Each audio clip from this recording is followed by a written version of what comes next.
బట్టతలతో బాధపడుతున్నారా? ఆధునితనమైన పద్ధతిలో hair transplantation చేయబడును. Face clinic Hyderabad. Hello views, welcome back to our channel. ఈరోజు మనతో ఉన్నారు BVSS రెడ్డి గారు. సార్తో మాట్లాడదాం. Hi sir. శివం అండి. సార్, ఒక వినూత్నమైన ప్రశ్ననే చెప్పాలి. ఏప్రిల్ ఫుల్ డే రాబోతుంది అనమాట, April 1st. బేసిక్గా చాలా మందికి డౌట్, ఏప్రిల్ ఫూల్ అనేది ఎందుకు చేసుకుంటారు, ఆ ఫూల్స్ డే అని ఎందుకు పెట్టారు అని చెప్పేసి. కాస్త మన సబ్జెక్ట్ కొంచెం వినూత్నంగా ఉన్న, లైఫ్లో ఎవరు ఫూల్ అవ్వాలనుకోరు. సో దాని పరంగా దీన్ని జోడించే విధంగా చెప్పబోతున్నారు. Shivam, welcome to my home lucky home, Vedic Mahavastu and Manisutra. ప్రతి ఇల్లు సిరి సంపదలతో, ధనధాన్యాలతో, ఆయురారోగ్యాలతో తొలతూగాలని ఆ యాగంటి ఉమామహేశ్వరుని ప్రార్థిస్తున్నాను. శివం, ఇక్కడ ఏప్రిల్ 1st వరల్డ్ ఫూల్స్ డేగా సెలెక్ట్ చేస్తారు. అంటే ప్రపంచంలో ఫూల్స్ డే. మనకు ఈ ఏప్రిల్ 1st ఉగాదికి ఒక లింక్ అనేది ఉంది. ఏంటి ఆ లింక్? అసలు ఫూల్స్ డే అని ఎందుకు అంటారు? అలా మార్చడానికనంటే ప్రతి సంవత్సరంలో ఒక్కొక్క రోజుకు కొన్ని స్పెషల్ డే ఉంటాయి. లాఫింగ్ డే, లేకపోతే హెల్త్ డే, లేకపోతే ఇంకొక మలేరియా డే, అలాగా ఒక్కొక్క దానికి హెల్త్కు సంబంధించింది ఇలాగుంటాయి. అందులో ఈ రోజును సెలెక్ట్ చేయడానికి ప్రధాన కారణం ఏంటంటే, ఇక్కడ 1852 అప్పుడు అంతవరకు వాళ్ళు వాడే జూలియస్ క్యాలెండర్ నుంచి ప్రపంచమంతటా ఇక్కడ గ్రిగేరియన్ క్యాలెండర్లు వాడడానికి ఫిక్స్ అయిపోయాయి. అప్పుడు ఏమైంది, పాతవి వాడే పద్ధతులన్నీ ఫూలిష్గా అయిపోయాయి. అంతే, అంతవరకు మీరు నమ్ముకుంటున్న కాలం ఏదైతే ఉంటుందో ఫూలిష్ అయిపోయింది. ఇది ఒకటి, దీనికి కూడా ప్రధానంగా చెప్పడం అనేది జరుగుతుంది. అట్ ద సేమ్ టైం ఈ ఏప్రిల్ 1st కొన్ని ప్రపంచంలో గుర్తుంచుకోదగ్గ విషయాలు చాలా ఉన్నాయి. మనం ఎప్పుడు చూసినా ఇప్పుడున్న యూత్లో ఏంట్రా నీ టార్గెట్ ఏంటనగానే US అంటాడు, UK అంటాడు, ఎక్కడ పోయినా. ఎందుకనంటే డాలర్ గుర్తుకొస్తుంది. మీరు చూసారు కదా, ఎస్ ఉండి మధ్యలో ఒక మార్క్ ఉంటుంది. ఆ డాలర్ యొక్క లోగోను ప్లస్ డాలర్ను సృష్టించింది ఆ రోజు, ఏప్రిల్ 1st. అలాగా అనేక హిస్టారికల్ ఇవి ఉన్నాయి. So why it is called fools day అని చెప్పేసి, ఆ షర్ట్ మీద మరక ఉంది చూడండి మీకు, అది మరక లేదు కానీ బికమ్ ఏ ఫూల్. సో ఇలాగా పిల్లలందరూ ఫూల్ చేస్తుంటారు. ఫూల్ కాకూడదని ప్రయత్నించే వాళ్ళు చాలా మంది ఉంటారు. చాలా మంది నేను ఏం చెప్పినా వినను, పాముందనో, లేకపోతే ఏదన్నా వచ్చిందనో, లేకపోతే ఇంకా భయపెట్టడానికి అరే వెనక ఏదో ఉందనో, నీ షర్టుకు మరకైందనో పిల్లలందరూ ఇలాగే చెప్పేస్తుంటారు అన్నట్టు. కాబట్టి ఫూల్ కాకూడదని ప్రయత్నించే వాళ్ళు చాలా ఉంటారు. It's a part of fun అన్నట్టు. దీంట్లో ఇంకొక యాంగిల్ కూడా ఉంది. మనిషి ఆరోగ్యంగా ఉండాలని అంటే నవ్వుతూ ఉండాలి. నవ్వినప్పుడు సర్వరోగాలకు ఇది ఒక దివ్య ఔషధం. నవ్వకపోవడం అనేది ఒక రోగం, నవ్వడం ఒక భోగం అని మనకు ఆల్రెడీ చెప్పారు. కాబట్టి అలా నవ్వుతూ ఉండడానికి కూడా హ్యూమరస్ అనేది ఒకటి ఉండాలి. హ్యూమరస్ అని అంటే ఆ కైండ్ ఆఫ్ నేచర్ ఉండాలి. ఎప్పుడు ఫేస్ బిగదీసుకుని ఉన్నారనుకోండి, అది ఎక్కువసేపు చూడలేము వాళ్ళని. రైట్, పెద్ద పెద్ద హీరోలు, మెగాస్టార్లే కామెడీ చేయడానికి తంటాలు పడుతున్నారు మనల్ని నవ్వించడానికి. ఎందుకనంటే నవరసాలు కలిసినప్పుడు ఆయన యాక్టర్ అవుతాడు. కామెడీకి సపరేట్గా ఇంకొక పెడితే యాక్టర్ అవ్వడు. అలాగా ప్రతి మనిషిలో ఒక హ్యూమరస్ అనేది ఉండాలి. మనకు చేతిలో ఇక్కడి నుంచి ఇక్కడ ఉండే బోన్ను కూడా ఇంగ్లీష్లో అనటమీలో, మాకు మెడిసిన్లో హ్యూమర్ అని పేరు పెట్టారు. హ్యూమర్. ఈ హ్యూమర్కు, ఏప్రిల్ ఫుల్కు, హ్యూమరస్కు దాని దగ్గర సంబంధం ఉంది. మీరు చూసుంటారు చిన్నప్పుడు ఇట్లా చేయబెట్టడం అనేది, ఇక్కడ టక్కని కొడతారు, కొట్టంగానే షక్కని షాక్ వస్తుంది, తిమ్మిరి వస్తుంది, ప్లస్ ఈ చెయ్యి అంతా ఒక ఎలక్ట్రిక్ షాక్ మాదిరి వస్తుంది. అంటే దాన్ని ఫన్నీ బోన్ అంటాం. అంటే కామెడీ చేసే బోన్ కూడా మన బాడీలోనే ఉంది. సో మనం ఇలా ముడిచినప్పుడు లోపల ఒకటి బోన్ కనపడుతుంది కింద, దాని మీద అట్లా చిన్న పించి ఇచ్చామనుకోండి, అక్కడ ఉండే నరు మీద తగులుతుంది, అదంతా జుమ్ అని, అంటే నరుని టచ్ చేసినప్పుడు నరులో కరెంట్ పాస్ అవుతుంటుంది, ఒక షాక్ మాదిరి వస్తుంది. సో అందుకు హ్యూమరస్ అని కూడా పెట్టారు. సో ప్రతి మనిషిలో కూడా కొంచెం హ్యూమరస్ అనేది కంపల్సరీగా ఉండాలి. అది లేకపోతే లైఫ్లో దాన్ని ఎంజాయ్ చేయలేదు. ఎందుకనంటే మనిషి స్వతహాగా జాయ్ఫుల్ జీవి చెప్పాలనంటే.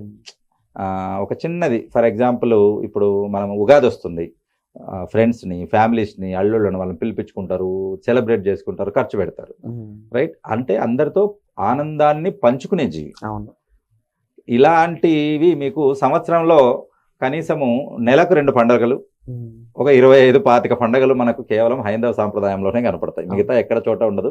క్రిస్టియన్లో చూసుకుంటే క్రిస్మస్, గుడ్ ఫ్రైడే, ఇంకొక 4 లెక్క పెడితే, ఇక్కడ చూస్తే ఒక రంజాన్, ఒక బక్రీద్, అక్కడ ఒక 4. ఇక్కడ 40కి పైగా పండుగలు ఉంటాయి.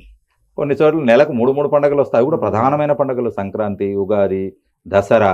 ప్రతి పండగకు ఒక విశిష్టత, ప్రతి పండగకు ఒకటి, ప్రతి పండగ మనకు ఒక గుణాన్ని నేర్పుతుంది, ఒక కాలాన్ని గుర్తు చేస్తుంది. ఇప్పుడు ఉగాది ఏం గుర్తుకొస్తుంది మనకు? ఇప్పుడు సూర్యుడు ఎప్పుడైతే మనకు ఇప్పుడు ఉత్తరాయణం మొదలు పెట్టాడు, పుణ్యకాలం, పెళ్లిళ్ళ సీజన్ వస్తుంది ఫుల్గా.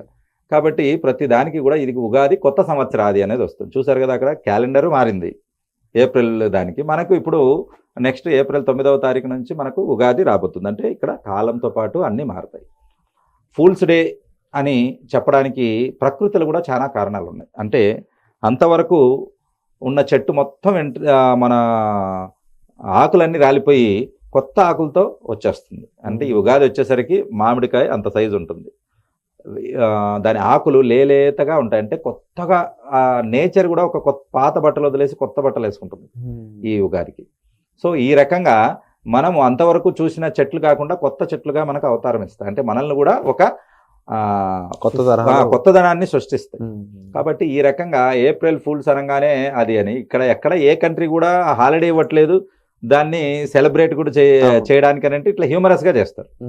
కాబట్టి ఫూల్స్ డే అనేది ఏంటంటే నవ్వడం అనేది మనకు అలవాటు చేయాలి, గుర్తు చేయాలి. మనలో ఉన్న ఆ చిలిపితనాన్ని కొన్ని ఉంటాయి, అప్పుడప్పుడు కొన్ని బయట పెట్టాలి. లేకపోతే ప్రెషర్ ఎక్కువైపోయి ఏదో ఒక రోజు స్ట్రోక్ వచ్చేసి లేకపోతే పారలైసిస్ వచ్చేసి జీవితాంతం అనుభవిస్తాడు. దాని బదులు నవ్వుతూ ఉండాలి. వీటి కోసం అయితే ఏకంగా లాఫింగ్ క్లబ్సే కొన్ని పెట్టేసి ఉంటారు.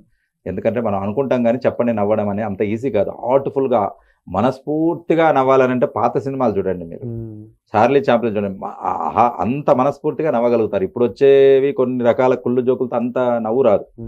కానీ ఆ ఇంటర్నల్ గా నుంచి మనకు హాస్యం అనేది రావాలనంటే కొన్ని పాత సినిమాలు చూసినప్పుడు అయితే మనం పగలబడి నవ్వచ్చు. ఒక సినిమా ఉంది, కొన్ని వినోదం అనే ఒక సినిమా ఉంటుంది, స్టార్టింగ్ నుంచి ఎండింగ్ వరకు మీరు పొట్ట చేత పట్టుకొని వస్తారు, పొట్ట పెయిన్ వస్తుంది, అంత కామెడీ ఉంటుంది అన్నట్టు. దాంట్లో ఒక సీన్ ఉంటుంది, దాంట్లో ఒక అతని దగ్గర నుంచి డబ్బులు తీసుకోవడానికి రాత్రి ఒక బ్యాంక్ కట్టేస్తారు. ఆ బ్యాంక్ పేరు ఉత్తుత్తి బ్యాంక్. ఓకే. ఆ బ్యాంకులో ఉండే వాళ్ళందరూ అంతకుముందు చూసిన వాళ్ళే ఉంటారు.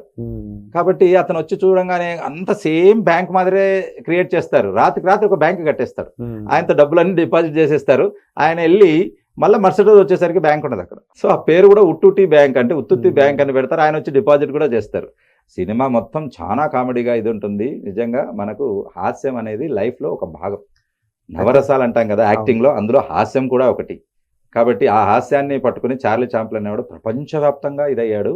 అప్పట్లో మూగ సినిమాలు అంటే వాయిస్ ఉండేది కాదు, వాళ్ళకు ఓన్లీ బ్లాక్ అండ్ వైట్. అది కూడా మూగ సినిమాలు అంటే డైలాగ్ చెప్పి నవ్వించడమే కష్టమవుతుంది. ఇప్పుడు ఈ టైంలో డైలాగ్ లేకుండా యాక్షన్తో నవ్వించాలని అంటే ఆయన మహానుభావుడు ఎంత కష్టపడి ఉంటాడు. Wonderful sir. అయితే రియల్ లైఫ్ లో ఫూల్ అవ్వకూడదు, ముఖ్యంగా మనీలో ఫూల్ అవ్వకూడదు అంటే, బిజినెస్ లో ఫూల్ అవ్వకూడదు అంటే మరి వాళ్ళ ఫూల్ అవ్వడం అన్నది మనం లైఫ్ లో చిన్న థింగ్స్ కి సరిపోతుంది. కానీ బిజినెస్ లో మీరు తప్పుడు పెట్టుబడులు పెట్టి తప్పుడు మనుషులను నమ్మి అలాగే రాంగ్ స్టెప్స్ తీసుకుని రాంగ్ కోర్సులు ఎంచుకుని మీరు ఫూల్ అవ్వకూడదు అంటే మాత్రం కంపల్సరిగా పంచభూతాలతో ప్రధానమైనటువంటి వాస్తును మీరు సరిచూసుకోవాల్సి వస్తుంది. మీ చుట్టుపక్కల ఉన్న పరిసరాలు మీరు ఆ ఎసెన్స్ పట్టుకోవాలి. మన ఎదుటికున్న మనిషి నాకు మంచి చేయబోతున్నాడా చెడు చేయబోతున్నాడా అనేది చూడవచ్చు. అండ్ కళ్ళల్లో కళ్ళు పెట్టి చూసి చెప్పగలిగేది రావాలని అంటే మీరు పంచభూతాలు బ్యాలెన్స్ చేసుకుని పవర్ మెడిటేషన్ చేసుకోవాలి ఇంట్లో.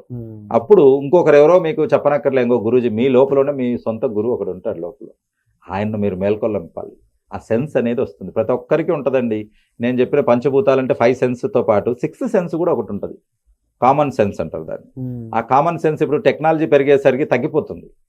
కాబట్టి 10 నిచ్చెనలు ఇచ్చాడనుకోండి, ఒకదాని మీద నిచ్చెన వేసి ఎక్కి చూసి ఇంకా నాకు అందలేదు గోడ అని వాళ్ళు కామన్ సెన్స్ లేని వాళ్ళు. ఒక్క నిచ్చెన ఇచ్చినా దాని గోడకు ఆంచి ఎక్కి అవతలికి వెళ్ళిపోయేవాడు కామన్ సెన్స్ ఉన్నవాడు. ఇప్పుడు కాలంలో టెక్నాలజీ పెరిగిపోయేసరికి ఆ నిచ్చెన హౌ టు యూజ్ ల్యాడర్ అని గూగుల్లో కొడతాడు, అంటే కామన్ సెన్స్ అనేది పోతుంది. కాబట్టి ఇలా కామన్ సెన్స్ అనేది పోకుండా ఉండాలని అంటే మీలో ఉన్న ఆ 6th సెన్స్ని మేల్కొల్పాలి. వండర్ఫుల్. ఆ సెన్స్ను మనం పసిగట్టాలి. ప్రతి మనిషి కూడా పుట్టినప్పుడు అందరిలాగానే పుడతాడు. ఎవరి ఇంట్లో పుట్టినా ఏ మతంలో పుట్టినా అన్ని సెన్స్ ఉంటాయి. వాటిని మీ పెరుగుదల, మీ చుట్టుపక్కల ఉన్న వాతావరణము, మీ ఫ్రెండ్స్, మీ చుట్టుపక్కల ఉన్న కొన్ని నెగిటివ్ ఎఫెక్ట్స్ ఆ సెన్స్ను మారుస్తాయి. అని అంటే కళ్ళు ఉన్న కబోద్ అంటారు చూడు, తెరిచి ఉన్నా కూడా ఎదుటిదాన్ని చూడలేడు. అలాంటివి మీకు ఈ డిఫెక్ట్స్ ఉన్నప్పుడు జరుగుతాయి. వాటికి మీకు రెమెడీస్ ఉంటాయి, వాటిని చూసుకోవచ్చు. మీ ఎదురుగుండా మీరు అనుకుంటారు సార్ నేను రోజు చూస్తూ ఉన్నాను కానీ నాకు తెలియదు సార్ అదే అని అంటారు. ఒకసారి ఒక విజిట్కి వెళ్ళాము, ఇంటికి ఎంటర్ అవ్వగానే పెద్ద టీవీ, పాతకాలంలో వస్తుంది కదా పెద్దది, ఇంతకుముందు ఫిలిప్స్ తర్వాత బుష్ అని పెద్ద టీవీ వచ్చేది, అది ఇంట్లో పెట్టుకుని ఉన్నాడు. అడిగాను ఇది పని చేస్తుందా అంటే లేదు సార్ షో పెట్టాను అని అన్నాడు. ఇంటి నిండా సమస్యలే. కాబట్టి ఎప్పుడైనా ఒక వస్తువు పని చేస్తుంది అని అంటే మనకు పాజిటివ్ ఎనర్జీని ఇస్తుంది. ఆ వస్తువు పని చేయలేదు, రిపేర్కి వచ్చిందంటే దాన్ని వెంటనే ఓలెక్స్లో పెట్టి అమ్మేయాలి, లేకపోతే ఆ మ్యూజియంలో ఉండాలి ఇలాంటి వస్తువులు, ఇంట్లో కాదు. పని చేయని వస్తువులు ఉంటే మీ ఎనర్జీని కూడా తీసుకుంటాయి, మీ డబ్బును కూడా వేస్ట్ చేస్తాయి. కాబట్టి నెగిటివ్ ఎనర్జీ అవుతుంది. మనుషులు కూడా అలాగే, మీ దగ్గర పని చేయని వాళ్ళని పెట్టుకుంటారా? యూజ్ లేకపోతే నెక్స్ట్ డేనే వాడిని ఫైర్ తీసేస్తారు. అలాగే ప్రకృతిలో కూడా పని చేయని వస్తువు అంటూ మనకు ఉండదు. కాబట్టి ప్రకృతి కూడా ఏదైతే పనికిరాదో దాన్ని వ్యానిష్ చేస్తుంది, నిజంగా పనికొచ్చే వస్తువునే ఉంచుతుంది. చాలా మంది అంటుంటారు ఇది వాస్తు అనేది సైంటిఫిక్ కాదు అని. అయ్యా శాస్త్రము అని రాశారంటే ఏమని అర్థము?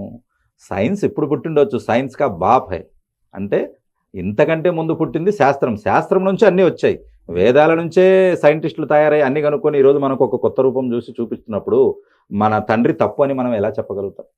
కాబట్టి ఎప్పుడైనా దాన్ని మనకు చూసే దృక్పథము, దాన్ని అర్థం చేసుకునే తెలివి లేక ఈ రకంగా మాట్లాడుతున్నారు. కాబట్టి ఇలాగా మనము ఏది చూసినా ఒక ప్రాపర్ పద్ధతిలో మనం దాన్ని వాడుకున్నట్లయితే బెస్ట్ రిజల్ట్, బెస్ట్ ఇంపాక్ట్ అనేది మనకు వస్తుంది. సో అందరూ మీ లైఫ్లో ఫూల్స్ కాకుండా మీరు ఆ ఎసెన్స్ని పెంచుకొని మనీ మెడిటేషన్ చేసుకోండి. ఆ మనీ మెడిటేషన్ కూడా 21 ఏప్రిల్ క్లాస్లో మనం నేర్పించడం జరుగుతుంది. అప్పుడు మీ చుట్టుపక్కల ఉన్న ఎనిమీస్ ఎవరు, కరెక్ట్ ఫ్రెండ్స్ ఎవరు అనేది మీరు పసిగట్టగలుగుతారు. Wonderful sir. అండ్ ఇలాంటి ఇన్ఫర్మేషన్ మాతో షేర్ చేసుకున్నందుకు thank you so much sir. At the same time sir చెప్పిన విధంగా రియల్ లైఫ్లో మీరు ఫూల్ అవ్వకూడదు అనుకున్నట్లయితే ఈ ఇన్ఫర్మేషన్ ఏదైతే ఉందో, ఈ అవేర్నెస్ ఏదైతే ఉందో, దీన్ని కామన్ సెన్స్ అనేది ఎవరైతే పెంచుకోవాలనుకుంటున్నారో వాళ్ళందరూ కూడా 21 ఏప్రిల్ జరగబోయే క్లాస్కి మీరు ఎన్రోల్ చేసుకోవచ్చు. ఎన్రోల్ ఎలా చేసుకోవాలి అనుకున్నట్లయితే డిస్ప్లే అవుతున్న నెంబర్స్ కాల్ చేసి మీరు టీమ్ని కన్సల్ట్ చేయొచ్చు. దాని ద్వారా ఈ వర్క్ షాప్స్ ఏదైతే ఉన్నాయో వాటిలో మీరు పార్టిసిపేట్ చేసే అవకాశాన్ని అయితే పొందుతారు. And thank you so much sir. Suman టీవీలో మీ పర్సనల్ అండ్ బిజినెస్ ప్రమోషన్స్ కోసం కింది నెంబర్కి కాంటాక్ట్ చేయండి.